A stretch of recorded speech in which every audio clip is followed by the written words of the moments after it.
todos os jovens que estão em todas as partes do Brasil, em alguns países do exterior, com a paz do Senhor Jesus.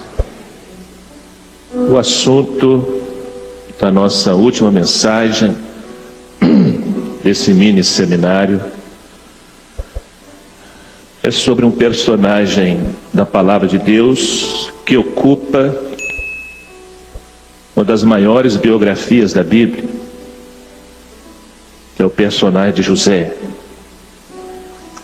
Eu convido a sentados mesmos a abrirmos a Palavra de Deus no livro de Gênesis. Teremos 3 versículos no livro de Gênesis. Primeiramente, capítulo 39, no verso 2.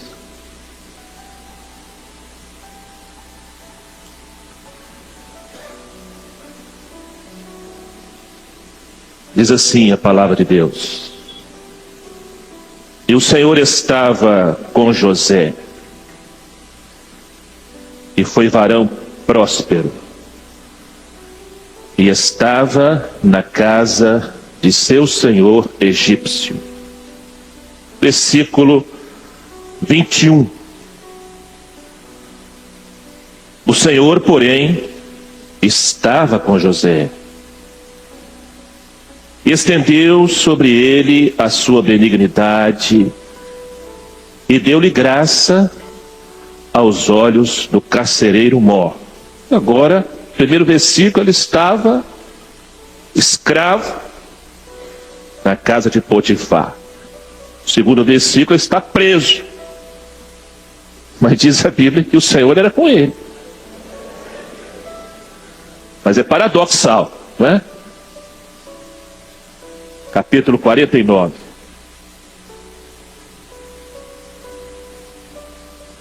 Versículo 22.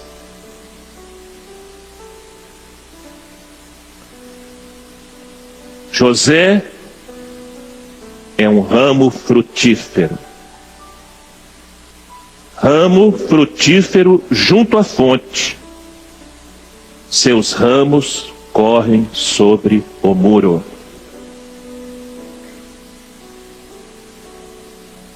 Meus irmãos, José é um dos maiores exemplos de fidelidade na palavra de Deus. Alguns princípios ficam claros na vida deste jovem e que servem para todos nós. Primeiro, que ele sempre se manteve fiel a Deus. Segundo, que quando tudo conspirava contra a fé dele, quando todas as circunstâncias eram adversas, mesmo assim, ele não murmurou contra Deus. E aprenda uma coisa, queridos: a murmuração nunca vai te conduzir às vitórias que Deus tem para a sua vida. Mas a fidelidade, sim.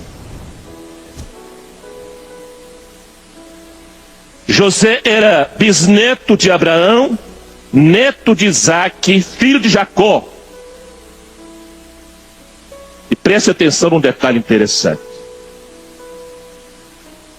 O primeiro filho de Jacó foi Rúben, com Lia. Mas o primeiro filho do amor de Jacó, porque a Bíblia diz que Jacó amava Raquel. Então o primogênito do amor de Jacó não foi Rúben.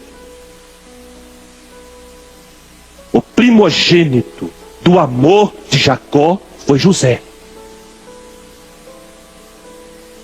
José era o primogênito, entre aspas, do amor de Jacó. Por isso a Bíblia diz que Jacó o presenteou com uma veste diferente dos demais irmãos. Era uma veste colorida. Mas isso é um princípio bíblico mesmo, que a Bíblia mostra que Deus não aceita o nosso primeiro nascimento. Deus não aceita o nosso nascimento natural. É por isso que a Bíblia diz: necessário vos é nascer de novo. E nascer de novo é nascer gerado pelo amor e pela graça do Pai.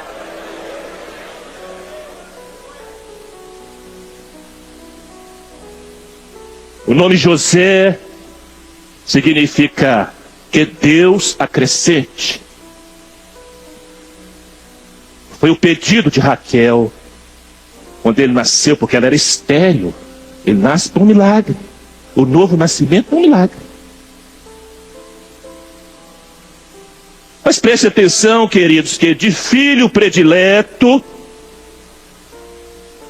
ele passa a ser escravo. De escravo, ele vai se tornar prisioneiro, mas a Bíblia diz que o Senhor era com ele.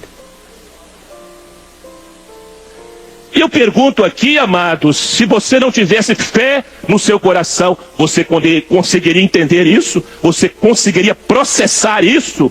Que de filho predileto, ele passa a ser escravo e passa a ser prisioneiro, mas Deus era com ele. A razão não consegue processar isso, só a fé. Não se explica a fé pela razão.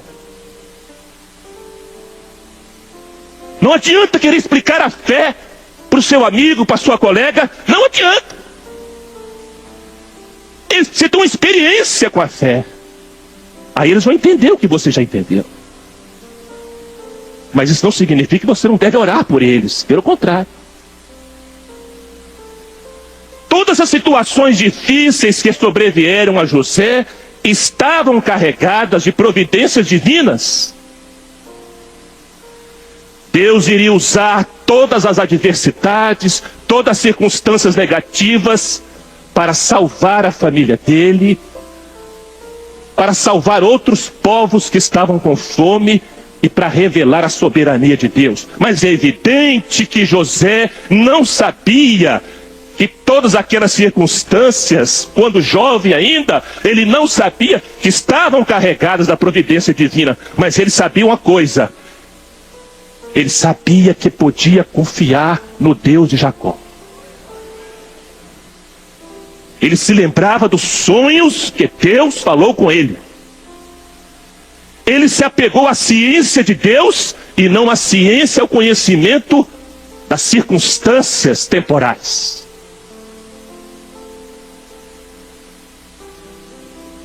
E no livro de Atos dos Apóstolos, no capítulo 7, versículo 9, registra novamente essa questão. E diz assim: os patriarcas, seus irmãos, os patriarcas, tendo inveja de José, venderam-no como escravo para o Egito, mas Deus estava com ele. Queridos, a sua razão sempre vai confrontar com a sua fé. Não pense que a razão vai concordar com a fé. Porque a razão pergunta assim: se Deus estava com José, por que se tornou a mercadoria barata? Por que foi tão humilhado? Por que um moço de 17 anos, no alvorecer da sua juventude, está enfrentando tanto problema, tanta adversidade? Eu vou resumir aqui para os irmãos aqui o que ele, José, enfrentou. O que veio sobre José para tentar esmagar a fé dele. Primeiro lugar, Gênesis 37, 1 a 8. Ele enfrentou o ódio crescente dos seus irmãos. Meus irmãos, meus queridos, sofrer na mão de estranhos dói. Mas sofrer na mão de irmãos dói profundamente. Sofrer na mão de desconhecidos machuca.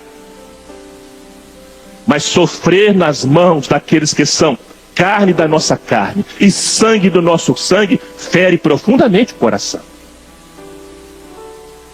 E eu sei que alguns de vocês têm passado isso aqui dentro da sua casa, porque o Senhor mandou dizer isso aqui. Mas não se esqueça de uma coisa: o Senhor está contigo.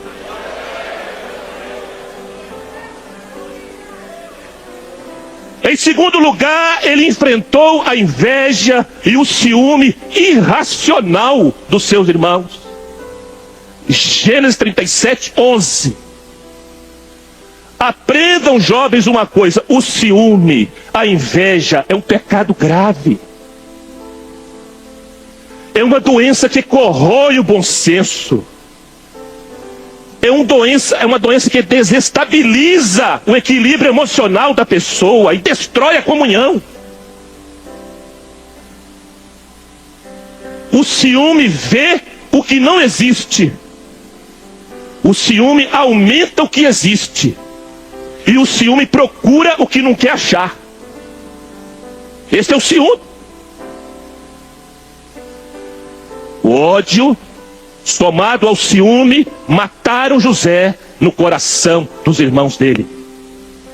E sabe o que a Bíblia diz quando você odeia seu irmão? Sabe o que a Bíblia diz quando você aborrece o seu irmão? Não estamos brincando aqui de igreja não, hein? Nós precisamos desesperadamente voltar a viver a essência do Evangelho. E a Bíblia diz o seguinte, lá em 1 João 3,15, qualquer pastor, diácono, grupo de louvor, instrumentista, qualquer que aborrece, odeia seu irmão, é assassino, é homicida. E vós sabeis que nenhum homicida tem permanecente nele a vida eterna.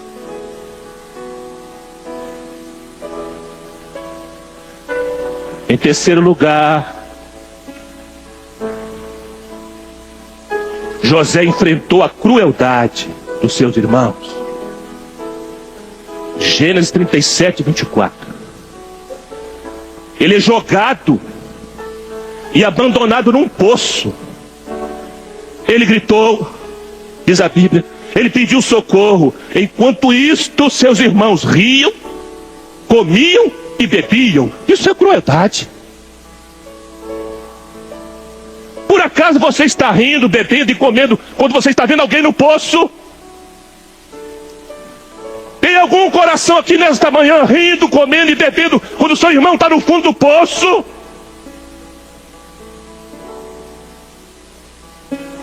José clamava por socorro e chorava. Mas seus irmãos tamparam os ouvidos e não atenderam. O venderam com uma mercadoria sem valor, um objeto descartável. E esta equação, ódio, mais ciúme, mais inveja, é igual a crueldade.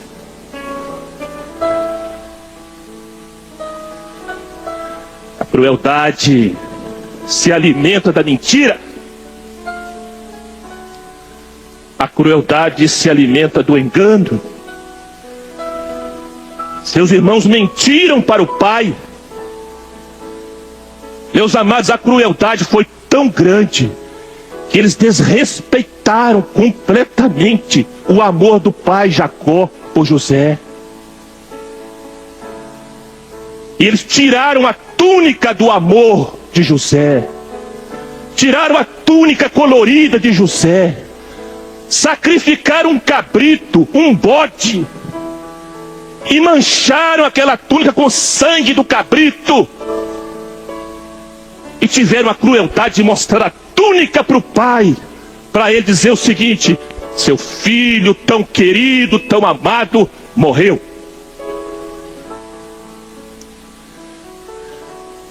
Meus queridos,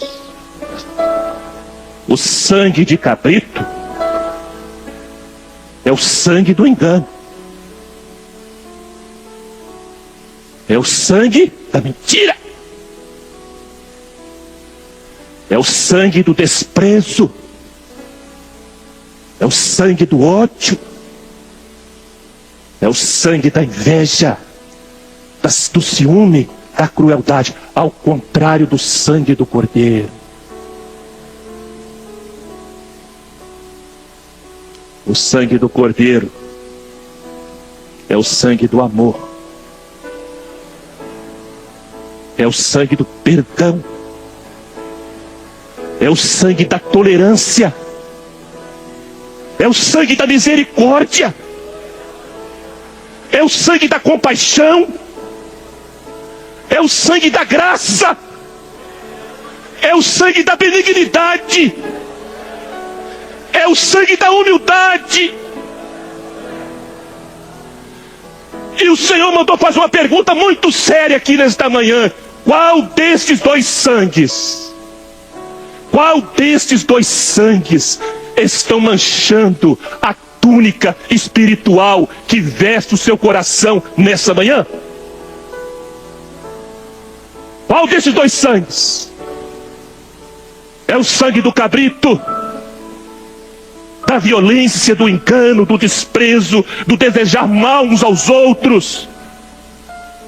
É o sangue da malícia, da falsidade, da maldade. Quando os olhos do pai Jacó enxergaram aquele sangue na túnica de José, ele chorou, o coração dele doeu, o coração dele sangrou, porque ele falou assim: meu filho morreu nesse... Se o pai enxergar hoje esse sangue de cabrito na túnica espiritual que veste o nosso coração, o coração dele vai sangrar, o coração dele vai doar, o coração dele vai sentir, vai doer, e ele vai dizer: meu filho morreu nesse coração. Mas se ele enxergar na túnica que veste o nosso coração, na túnica espiritual que veste o seu coração, se ele enxergar o sangue do Cordeiro, o coração dele se alegra, o coração dele sorri, e ele diz: meu filho está vivo, meu filho está vivo nesse coração. Não adianta, meus irmãos, dizer glórias e aleluias se o sangue do Cordeiro não estiver realmente na túnica do nosso coração. Deus não vai aceitar essa glorificação, não.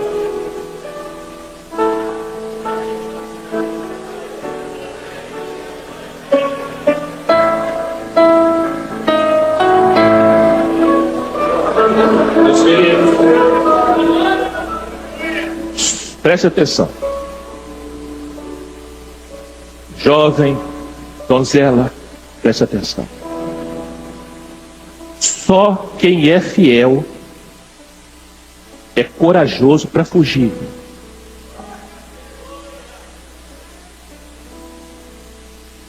Parece contraditório essa afirmação, mas na vida espiritual é assim mesmo. Em Gênesis 39:12, a Bíblia diz que José fugiu da sedução da mulher de Potifar. E quando Paulo escreve ao jovem Timóteo, ele diz o seguinte: foge, Timóteo, foge dos desejos da mocidade. Só quem é fiel é corajoso para fugir. Foge da carne, queridos, fujam das paixões da mocidade. Fugir aqui não é ser medroso, não é ser covarde, é ser valente. É ser fiel, sabe por quê? A carne é fraca e ela não resiste. Não brinque com a carne. Quando Paulo fala sobre opressão, sobre enfrentar o adversário, ele fala resistir, não no grito. Resistir no jejum, na madrugada, no clamor pelo sangue de Jesus. Mas quando ele fala de desejos da mocidade, ele fala: foge, foge. Mas sabe uma coisa, amados?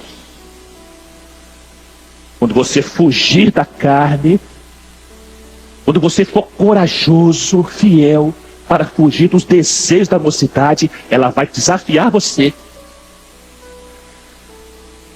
ela vai tocar o seu ego, ela vai querer tocar o seu eu, ela vai dizer assim: você não é homem, não?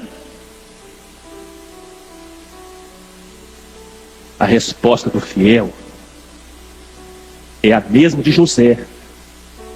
Sabe qual foi a resposta que José deu para a mulher de Potifar?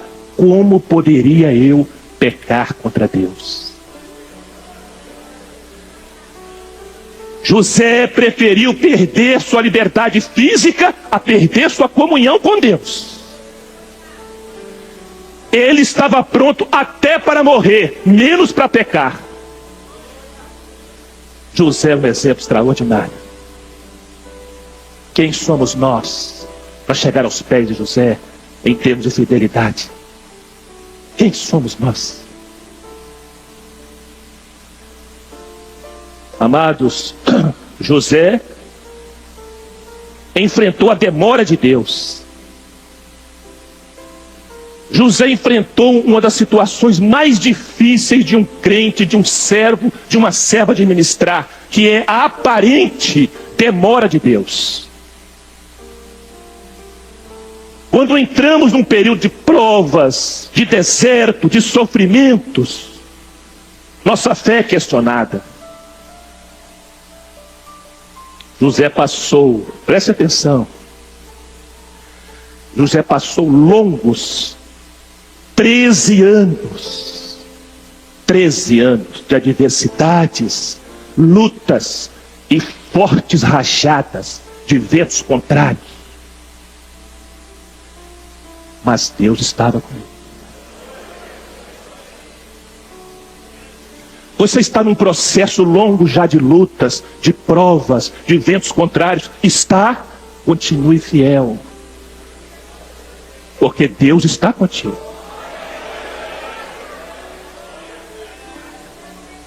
Enquanto na demora aparente de Deus, a razão desespera, a fé descansa.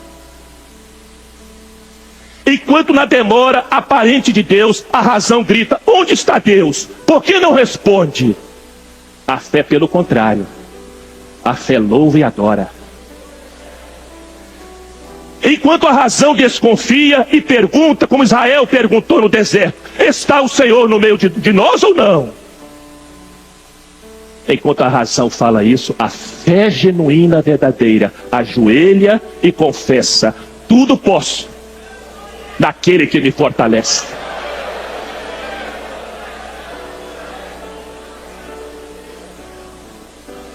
A Bíblia ensina, queridos, que há um plano perfeito traçado por Deus no céu. A Bíblia ensina que Ele age soberanamente.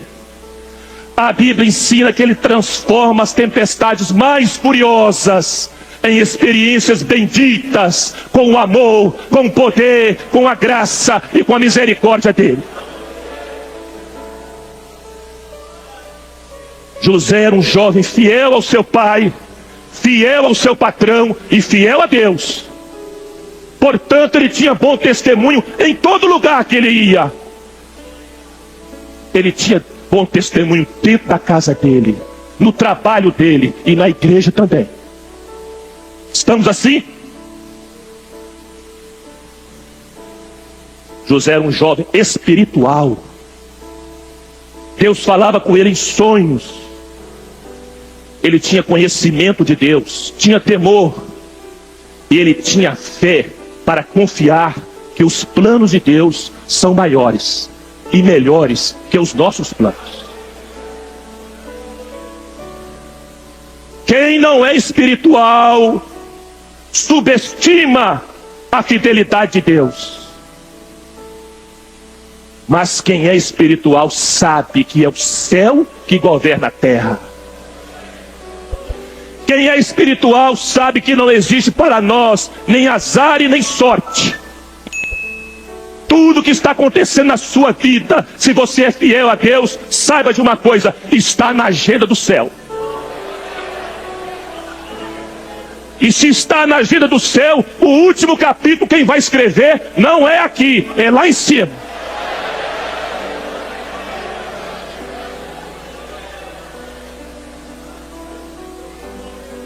José não era uma pessoa mesquinha. José não era uma pessoa rancorosa. José não era uma pessoa vingativa. José vai viver, não falar, não pregar. Vou repetir, ele vai viver e não falar só. Ele vai viver o que eu considero pessoalmente a maior característica dele como tipo, como pré-figura de Jesus no Velho Testamento. Ele vai perdoar. Ele vai perdoar. Ele não vai discutir os termos do perdão. Ele não vai fazer como nós, colocar condições para perdoar. Perdão da Bíblia não é acordo. Perdão é perdão. Perdão não é acordo. Perdão é perdão. Está zerada a dívida. Dos teus pecados não me lembro mais. Nós não perdoamos assim não. Olha, nós estamos aqui para tocar alguns pontos aqui, que eu não sei se todos vão gostar, mas eu também não estou preocupado. Desculpe aqui, minha franqueza. Porque eu vou falar o que o Senhor mandou falar. Nós não perdoamos assim não, viu? Nós estabelecemos condições para perdoar. Eu te perdoo, mas. Eu te perdoo, vírgula. José não fez isso não. Todo o ódio dos irmãos por ele, toda inveja, todo ciúme, toda maldade, toda crueldade, ele vai perdoar. Sabe por que ele é um tipo para mim? E essa é a maior característica dele com relação a Jesus, porque Jesus também fez isso. Sabe por que nós estamos aqui nesta manhã? Porque no alto da cruz do Calvário, ele olhou para a multidão algoz, manchada com sangue de cabrito no coração deles. Ia derramar agora o sangue do Cordeiro, para substituir aquele sangue do cabrito. E no alto da cruz do Calvário, ele disse: Pai, perdoa-lhes, porque eles não sabem o que fazem. Não estamos aqui porque somos bonzinhos. Não estamos aqui porque somos organizados. Não estamos aqui porque somos a nata do Evangelho. Nós estamos aqui porque Jesus me perdoou de todos os meus pecados.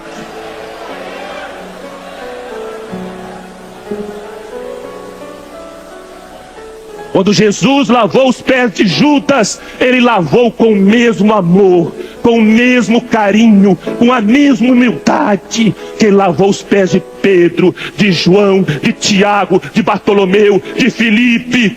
Jesus deu exemplo. Quando Jesus chamou Pedro para conversar, depois que ele ressuscita, e eles foram pescar e não pescaram nada, ele primeiro abençoou os discípulos.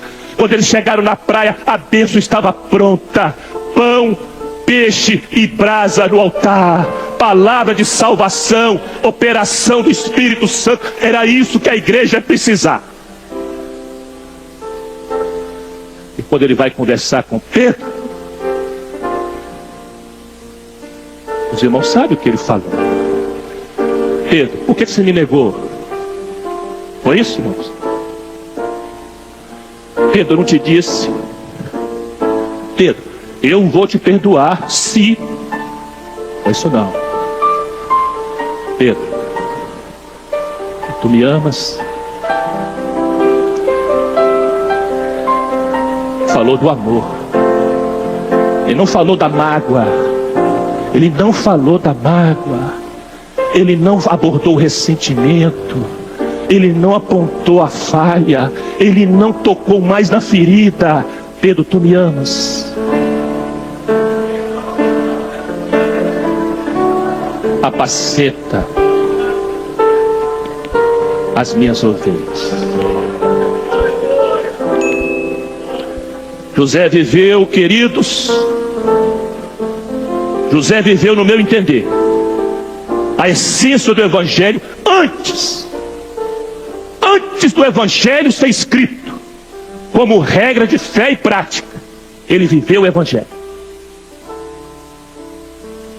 Ele amou e perdoou. Esta é a essência do Evangelho. Qual o Evangelho que te salvou, meu querido, minha querida, hein? Qual foi o Evangelho que te salvou? É o Evangelho do bate-boca? É o Evangelho do ressentimento? É o Evangelho da mágoa, do rancor, da difamação, da falsidade? Não! O Evangelho que nos salva é o Evangelho do amor de Deus, do perdão de Jesus e da santificação do Espírito Santo. Placa de igreja não salva, o amor de Deus salva, o perdão de Jesus salva, o seu sangue salva, o seu Espírito Santo salva.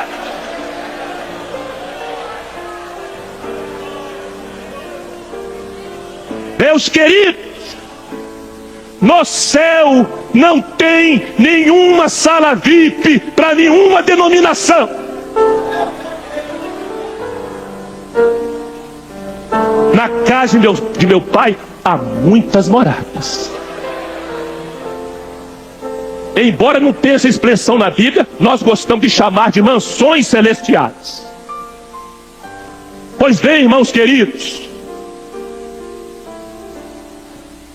preparemos-nos.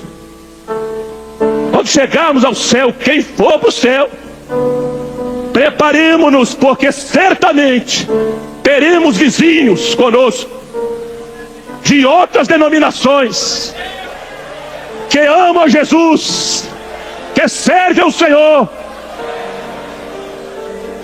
Nenhum tipo de orgulho agrada a Deus, muito menos orgulho denominacional.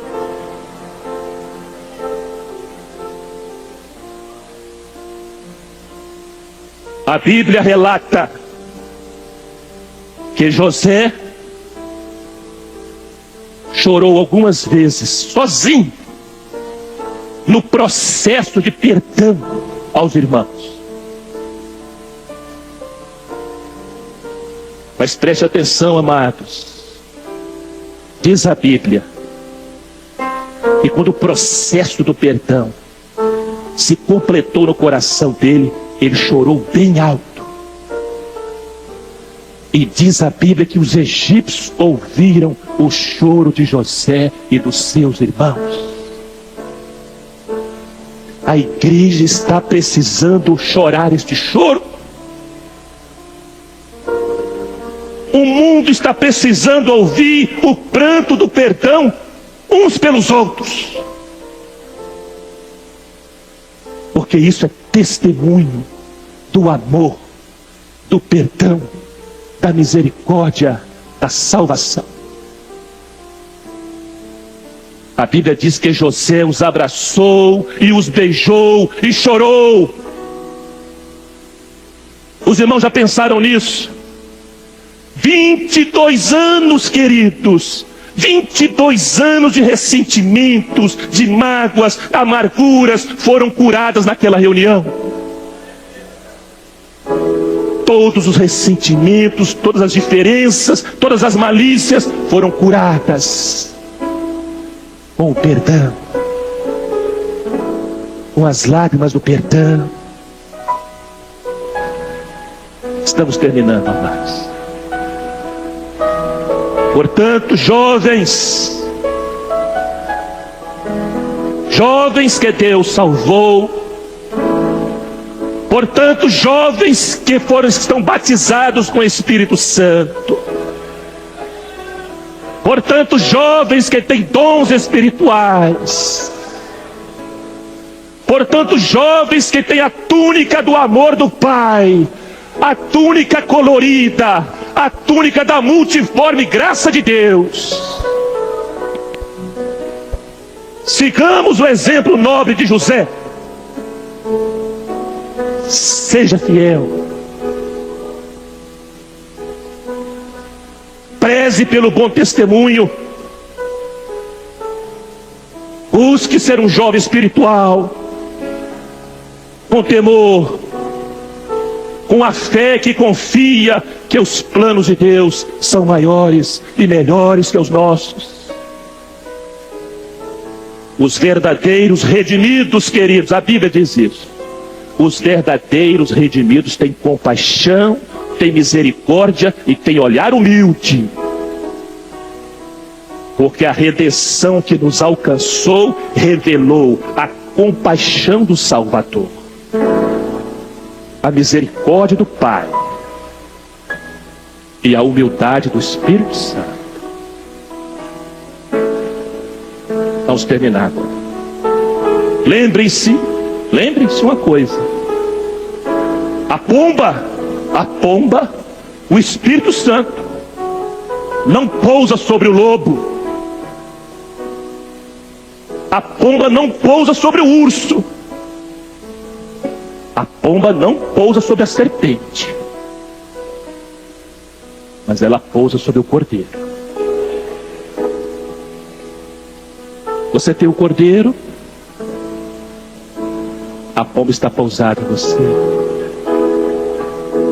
Você tem tudo na vida. Você não vai ter, não. Você já tem tudo na vida.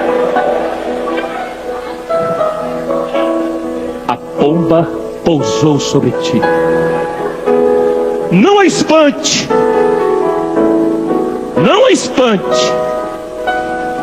Seja cada dia mais amigo, mais amiga dela. José é um ramo frutífero junto à fonte. Seus ramos correm, se estendem sobre os muros.